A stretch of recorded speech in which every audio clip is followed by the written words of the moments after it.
Representative Romero, thank you so much for being with us today. Thanks for your interest in this story. So the majority of gun owners in New Mexico are law-abiding citizens, right? So wouldn't a 7-day waiting period for them to buy guns be an infringement on their rights and an inconvenience to every single one of them to prevent a small number of bad actors from committing crimes?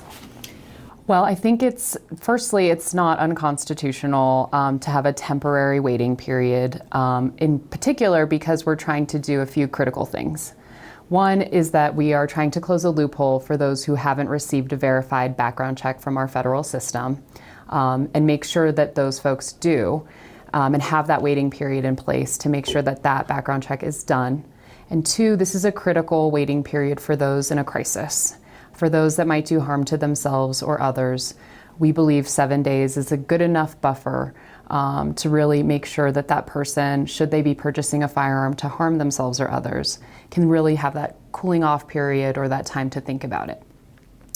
Yes, it could be inconvenient, to your second point, but we believe that if it could save a life, if it could ensure that somebody can make a better decision with that waiting period time, that this inconvenience is something as New Mexicans that we can live with.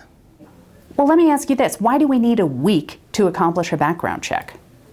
So part of the challenge that we have right now is not only what we learned during the pandemic when we had a backlog of background checks that hadn't come back, is that in the 3-day period, which is the current waiting period for an allowable time period to get a firearm, after 3 days, you can just receive that even if the background check hasn't come.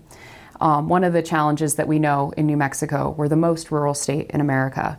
We have broadband connectivity issues. We're trying to make sure all of our law enforcement agents are talking to each other, and we're wanting this system to report back to each and every one of them.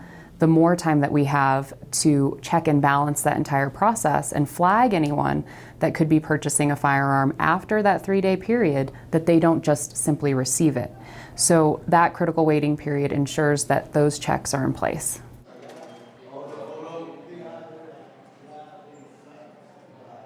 Representative Romero, thank you so much for being with us today. Thank you for having me. You're a high school social studies teacher. New Mexico has some of the highest dropout rates in the country, but most of those who do drop out, 2/3, do it before they hit Algebra 2. So why do we want to remove Algebra 2 as a requirement? How will loosening graduation requirements help us get better at education? Yeah, I don't think we're necessarily loosening graduation requirements. What we're adding is student flexibility and choice into each and every subject that our students take. Currently, we have a more restrictive model where students are taking classes, and our graduation requirements haven't been changed since 2007.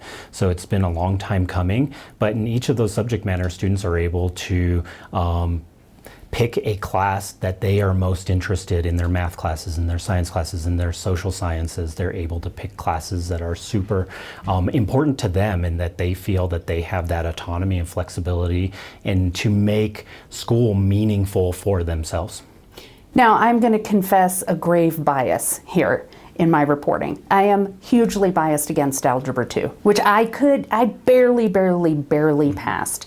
But I mean, shouldn't we be pushing students to achieve? Isn't there some value in learning those formulas?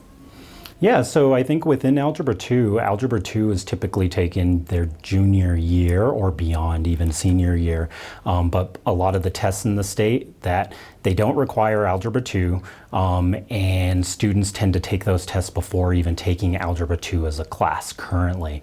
But we're not getting rid of Algebra 2 entirely, so it won't be a requirement for students anymore, but schools are still required to have Algebra 2 as part of the classes that students can take. So if you're on a pathway to go to college and you need to have an Algebra 2 credit, it'll still be offered. But we're also adding career technical education and more applied learning for our students, because when students, one, have flexibility and see themselves in the curriculum, and two, make it relevant for them. So if they're not necessarily on a college pathway, but a career pathway, they can take math that is relevant to the career field that they're going to be looking into. And what does that look like for career and technical math? What are we talking about?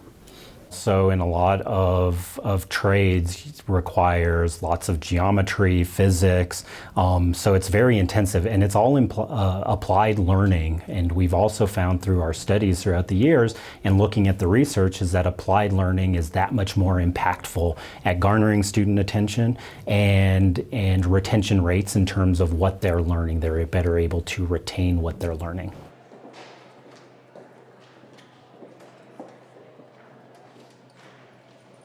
Senator Shendo, thank you so much for being with us today. Thank you for having me.